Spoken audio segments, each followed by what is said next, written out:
Hello everyone, welcome back. Class ninth. So today we are going to discuss about the collenchyma. Collenchyma is the second type of the permanent simple permanent tissue. इससे पहले हमने आपका simple जो permanent tissue का पहला type है आपका parenchyma, उसके बारे में डिस्कस किया था. ठीक है, तो आज हम आपका डिस्कस करेंगे कॉलेनकाइमा का. कॉलेनकाइमा आपका जो सिंपल परमानेंट टिश्यू होते हैं उसका सेकंड टाइप है. तीन टाइप होते हैं, पैरेन्काइमा, कॉलेनकाइमा एंड स्क्लेरेन्काइमा. तो आज हम कॉलेनकाइमा और स्क्लेरेन्काइमा के बारे में डिस्कस करेंगे. So the collenchyma is made up of the two Greek word. ये आपका दो ग्रीक वर्ड से मिलकर के बना है. The first is the cola. ठीक है, कॉला मीन्स होता है आपका ग्लू, एंड काइमा मीन्स होता है आपका एन इन्फ्यूजन. ओके, तो collenchyma is the type of the tissue. ये आपका एक ऐसा आपका टाइप है आपका टिश्यू का जो प्राइमरी बॉडी में ही, प्लांट की प्राइमरी बॉडी में ही क्या होता है आपका पाया जाता है, आपका सेकेंडरी बॉडी में आपका नहीं पाया जाता है आपका. And it is characterized by the deposition of the extra cellulose at the corners of the cells. ठीक है, जब हम इसका स्ट्रक्चर देखेंगे आपका, ये इसका स्ट्रक्चर है आपका, यू कैन सी दैट कि जो इसकी सेल वॉल होती है, सेल वॉल आपका सेलुलोज, हेमी सेलुलोज, पैक्टिन से मिलकर के बनी होती है. So we can see that जो कॉर्नर्स हैं आपके, जहाँ जहाँ आपके कॉर्नर्स होंगे वहाँ पर को आपका एक्स्ट्रा डिपोजिशन हो जाता है. किसका डिपोजिशन होता है आपका सेलुलोज का, जिसकी वजह से कॉर्नर्स क्या हो जाते हैं आपके थिक हो जाते हैं. So it is the characteristic feature of the collenchyma. यहाँ लिखा भी है आपका, it is characterized by the deposition of the extra cellulose at the corners of the cells, and the collenchymatous cells are located below the epidermis. देखो आपका एक epidermis होता है. एपिडर्मिस आपकी सबसे आउटर मोस्ट लेयर होती है, चाहे हम रूट के बारे में बात करें, चाहे स्टेम के बारे में बात करें, या फिर लीफ के बारे में बात करें. लीफ को छोड़ देते हैं आपका, स्टेम और रूट के बारे में बात करें आपका, तो जो आपका एपिडर्मिस होता है that is the outer most layer of the plant body. ठीक है, उसके नीचे की जो लेयर होती है आपकी, वो दो या दो से ज़्यादा की आपकी सेल की लेयर से मिलकर के बनी होती हैं आपकी. तो इस लेयर को आपका हाइपोडर्मिस बोला जाता है. तो कॉलेनकाइमेटस सेल्स आपके हाइपोडर्मिस में आपका डाइकोट स्टेम में प्रेजेंट रहते हैं. और ये पैटियोल क्या होता है आपका, जो लीफ को आपका स्टेम से कनेक्ट करने वाला जो पोर्शन होता है आपका लीफ का, उसको पैटियोल बोला जाता है, उसमें प्रेजेंट रहते हैं आपके. ठीक है, और आपका मिडरिप में डाइकोट की जो लीफ की जो मिडरिप होती है आपका, जैसे ये आपका लीफ है, ठीक है, इसके बीच में ये आपका मिडरिप है, इसको मिडरिप बोलेंगे. ये क्या होगा आपका मिडरिप होगा, तो इसमें आपका प्रेजेंट रहेगा आपका. ठीक है, और यहाँ से जैसे आपका करो, ये स्टेम है आपका, इसको ये आपका अटैच कर रहा है, तो ये पैटियोल हो गया. ठीक है, तो ये आपका किस में प्रेजेंट होता है आपका कॉलेनकाइमेटस जो टिश्यू होते हैं वो आपके हाइपोडर्मिस में. वो कह रहा है कि बिलो द एपिडर्मिस, यानी कि इसका मतलब क्या हो गया आपका hypodermis. You can mention that it is present in the hypodermis of the dicot stem and the petiole and the midrib of the dicot leaves. Okay, now next point is that cells vary in the shape and size. आपका sales में आपका बहुत ज़्यादा variations होती हैं. आपकी smaller जो sales होती हैं वो आपका प्रिज्म के आकार की होती हैं, यानी कि प्रिज्मेटिक होती हैं. और जो इलोंगेटेड सेल्स जो आपकी इलोंगेटेड सेल्स होती हैं वो यूजुअली क्या होती हैं आपकी ऑब्लिक और टेपिक एंड के साथ होती हैं आपकी.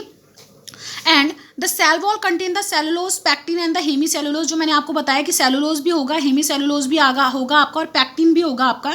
And because of the presence of the pectin की वजह से क्या होता है, जो सेल वॉल होती है आपकी, उसके पास आपका हायर वाटर क्या होता है आपका कंटेंट होता है. पैक्टिन की प्रेजेंस की वजह से इसमें आपका बहुत ज़्यादा आपका वाटर कंटेंट आपका प्रेजेंट रहता है इसकी सेल वॉल में. Cells contain the protoplasm and are living. तो ये सेल्स भी क्या होती हैं आपकी लिविंग होती हैं, और उनमें क्या होता है आपका प्रोटोप्लाज्म होता है. And there is a very little intercellular space. जो आपका इंटरसेलुलर स्पेस होता है वो बहुत कम होता है आपका, या फिर आपका एब्सेंट होता है आपका इंटरसेलुलर स्पेस आपका सेल्स के बीच में, या तो एब्सेंट होगा या फिर आपका बहुत ज़्यादा कम होगा. So this is the typical diagram of the collenchymatous cells. आप देख सकते हैं कि कॉलेनकाइमेटस टिश्यू है आपके. तो यहाँ पर कुछ साइड में आपका ये सेल वॉल थिकनिंग दिखाई हुई है, किसकी वजह से आपका सेलुलोज की डिपोजिशन की वजह से. आपका ये न्यूक्लियस है आपका, ये सेंट्रल वैक्यूल है आपका, लार्ज ये सेल वॉल हो गया आपका, ये कॉलेनकाइमा का आपका क्या हो गया आपका स्ट्रक्चर हो गया. Now we will talk about the functions of the collenchyma. The first function is that it provides the flexibility in the plants. ये प्लांट्स को आपका फ्लेक्सिबिलिटी प्रोवाइड करता है आपका. And next point is that allows the bending of the various parts of the plant like the tendrils, stems of the climber without the breaking. क्योंकि ये glue हमने बोला था कि आपका कॉला का मतलब होता है ग्लू, इनकाइमा का मतलब होता है इन्फ्यूजन. तो एक तरह से ये आपका बहुत ज़्यादा फ्लेक्सिबिलिटी आपका प्रोवाइड करता है आपका प्लांट को, जिसकी वजह से कि जो प्लांट के पार्ट्स होते हैं, जैसे टेंड्रिल्स हो गए आपके, ठीक है, स्टेम्स हो गए, जो आपके क्लाइंबर प्लांट्स होते हैं, जैसे आपका कुकुरबिट्स यानी कि आपका कद्दू हो गया, पम्पकिन जो फैमिली होती है आपकी, आपका यहाँ पर हम ककड़ी बोलते हैं जिसको, ठीक है, वो हो गया आपका. इनमें जो आपके क्या होते हैं स्टेम होते हैं वो बहुत ज़्यादा क्या होते हैं आपके पतले होते हैं और आपका क्लाइंबर टाइप के होते हैं. उनमें टेंडल्स निकले रहते हैं आपके, जिनसे वो आपका क्या करते हैं सपोर्ट के चारों ओर आपका क्या बना लेते हैं, आपका एक पकड़ बना लेते हैं.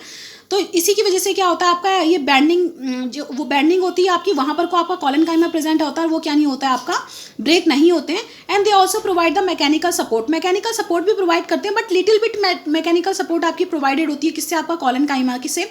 अदरवाइज जो मैकेनिकल सपोर्ट होता है वो मेनली आपका स्क्लेरेनकाइमा ही प्रोवाइड करता है।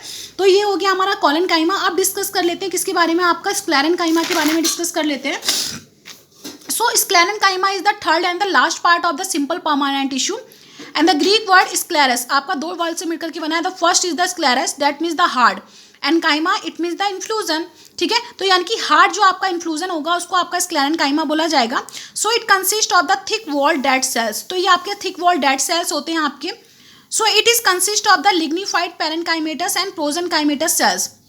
जैसे आपका हमने पैरेन्काइमा पढ़ा था, तो इसमें जो सेल्स होंगी वो आपका पैरेन्काइमेटस सेल्स होंगी, लेकिन उनमें बहुत ज़्यादा आपका लिग्निन का डिपोजिशन हो जाता है, जिसकी वजह से वो डेड हो जाती हैं। और प्रोजेन्काइमेटस सेल्स कहने का मतलब है कि बहुत सारी सेल जिनको हम एक दूसरे से सेपरेट नहीं कर सकते हैं आपका, उनको प्रोजेन्काइमा सेल्स बोला जाता है।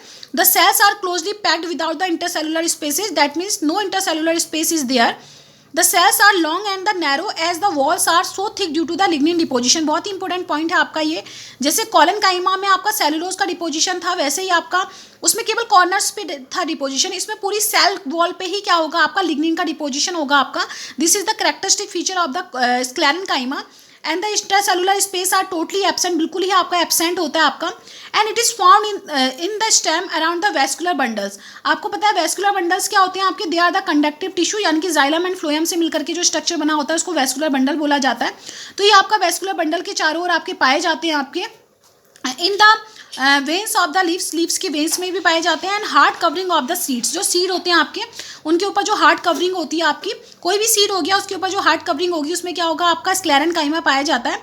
एंड इन द नट्स हो गए आपके, उनमें भी पाए जाते हैं आपके। एंड इंपॉर्टेंट पॉइंट है आपका हस्क ऑफ द कोकोनट। ये आपका एग्जाम में बहुत बार पूछा जाता है, जो आपका हस्क ऑफ कोकोनट होता है उसमें आपका कौन सा सिंपल परमानेंट टिश्यू पाया जाता है? तो क्या होता है आपका? स्क्लेरेनकाइमा होता है। And it is also found in the fruits like the peach, pear and guava, यानी कि जितने भी सॉलिड टाइप के जो फूड होते हैं जिनका पल्प आपका बहुत ज़्यादा सॉलिड होता है, in date type of the fruits क्या होता है? आपका स्क्लेरेनकाइमा पाया जाता है। So this is the thick lignified wall. आप देख सकते हैं कि आपका बहुत ज़्यादा डिपोजिशन हो गया आपका लिग्निन का, जिसकी वजह से आपका सेल बहुत ज़्यादा थिक हो चुकी है आपकी। क्योंकि ये आपका डेड सेल्स है तो इसमें आपका साइटोप्लाज्म नहीं, प्रोटोप्लाज्म नहीं होगा। And this is the structure. ये आपका टीएस है, ये आपका एलएस है। ठीक है, एलएस यानी कि लॉन्गिट्यूडनल सेक्शन है, ये आपका टीएस यानी कि ट्रांसवर्स सेक्शन है आपका। तो ये आपका नैरो ल्यूमन यानी कि जो कैविटी होगी वो बहुत ही आपकी क्या होगी? नैरो होगी आपकी, बहुत ही पतली होगी, सकरी होगी आपकी। And this is the lignin. आपका लिग्निन आपका सेल वॉल पे प्रेजेंट है, जिसकी वजह से सेल वॉल बहुत ज़्यादा थिक एंड टाइट हो जाती है आपकी।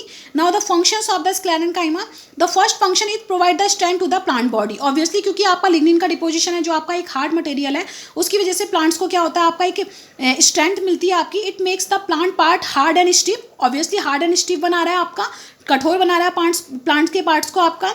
Saves the plant from the various stage. जब आपका प्लांट आपका हार्ड होगा, उसके पोर्शन आपके स्टिफ होंगे, तो आपका जो स्ट्रेस हो गया, आपका स्ट्रेंस हो गया, एनवायरमेंटल जो स्ट्रेंस हो गया, उससे प्लांट क्या रहेगा? अपने आप को प्रोटेक्ट कर पाएगा। जैसे आपका स्ट्रॉन्ग विंड का चलना हो गया आपका, ठीक है, एक्सेट्रा, आपका बहुत ज़्यादा तेज बारिश का होना हो गया आपका। ठीक है, and next point is that it provides strength, rigidity, flexibility and elasticity to the plant body. तो ये सारे फंक्शन किसके हैं आपके? These are the functions of the sclerenchyma. तो ये हमारे तीनों टाइप आपके कंप्लीट हो गए। कौन से तीनों टाइप? आपका सिंपल परमानेंट टिश्यू के। इसके बाद जो हम आपका नेक्स्ट वीडियो पढ़ेंगे उसमें हम किसके बारे में डिस्कस करेंगे? आपका कॉम्प्लेक्स परमानेंट टिश्यू, जो आपका जाइलम और फ्लोएम होते हैं, उसके बारे में हम क्या करेंगे? आपका डिस्कस करेंगे। ओके।